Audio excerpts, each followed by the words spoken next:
saya Minggiani Kaunya Semiring dari kelas 10 IPS 1. Di sini saya akan mempresentasikan macam-macam perizinan perusahaan. Ada beberapa macam-macam perizinan perusahaan. 1. SIUP, ada SITU, NPWP, NRP, NRB, AMDAL, SIP, IPPT, IMB, IMB, dan terakhir akta pendirian perusahaan. Kita masuk ke SIUP. SIUP adalah izin operasional yang diperuntukkan bagi semua perusahaan atau badan yang melakukan kegiatan usahanya di bidang perdagangan, seperti menjual barang atau jasa. Manfaat SIUP sebagai bukti pengesahan usaha yang sedang dijalankannya. Apabila sebuah perusahaan tidak atau belum memiliki SIUP, maka perusahaan atau bisnis tersebut tentunya akan dianggap ilegal atau belum sah di mata hukum. Syarat-syarat pembuatan SIUP: 1. Fotokopi akta pendirian usaha atau badan hukum sebanyak 3 lembar. 2. Fotokopi KTP kartu tanda penduduk sebanyak 3 lembar. 3. Fotokopi NPWP sebanyak 3 lembar. 4. Fotokopi izin gangguan atau HO sebanyak 3 lembar. 5. Neraca perusahaan sebanyak 3 lembar. Gambar dan lokasi tempat usaha. Selanjutnya SITU. Surat izin tempat usaha atau disingkat SITU adalah surat resmi yang dikeluarkan oleh badan atau lembaga hukum setempat. Fungsi SITU adalah untuk memperoleh izin sebuah izin usaha dengan maksud agar tidak menimbulkan gangguan atau kerugian. NPWP adalah nomor yang diberikan kepada wajib pajak sebagai sarana dalam administrasi perpajakan yang dipergunakan sebagai tanda pengenal diri atau identitas wajib pajak dalam melaksanakan hak dan kewajiban perpajakannya. Fungsi NPWP adalah sebagai berikut. 1. Administrasi pembuatan paspor. 2. Menghindari tarif pajak yang tinggi. 3. Mencegah sanksi pidana. 4. Menerima restribusi pajak. 5. Administrasi pengurangan pajak. 6. Mencetak rekening koran. 7. Melamar pekerjaan.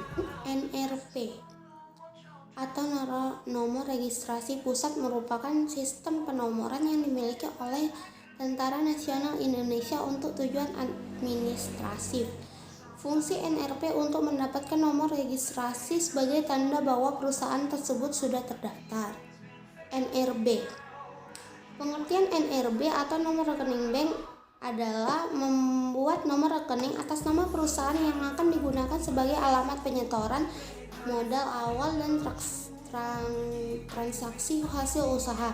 Syarat-syarat NRB adalah: 1. Fotokopi KTP atau SIM penanggung jawab atau pemilik. 2. Kartu contoh tanda tangan pemimpin perusahaan.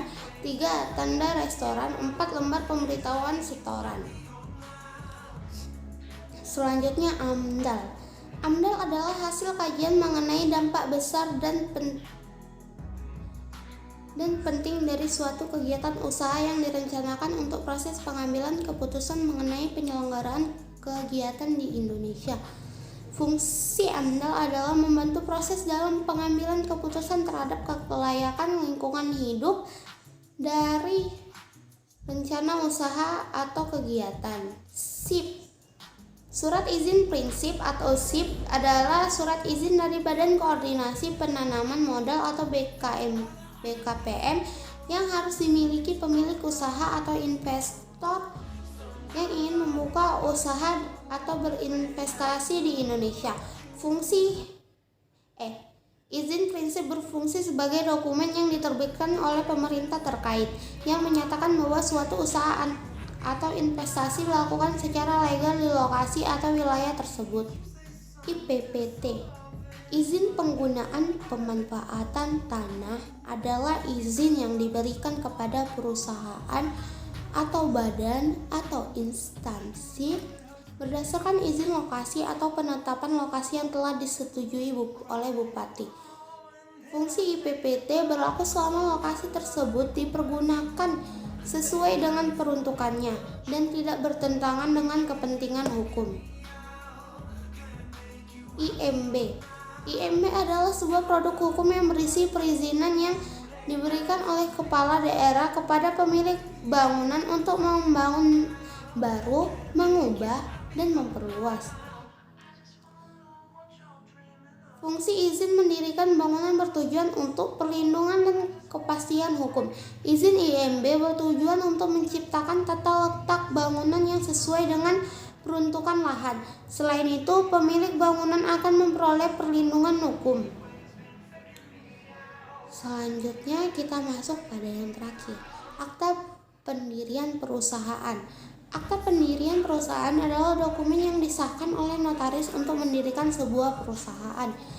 Fungsi dari pembuatan akta pendirian perusahaan tersebut antara lain sebagai bentuk legalitas perusahaan secara profesional di mata hukum, memberikan kejelasan status tentang kepemilikan suatu perusahaan, sebagai syarat untuk membuat dokumen perizinan lain seperti SIUP dan TPD. Sekian presentasi saya mengenai macam-macam perizinan perusahaan.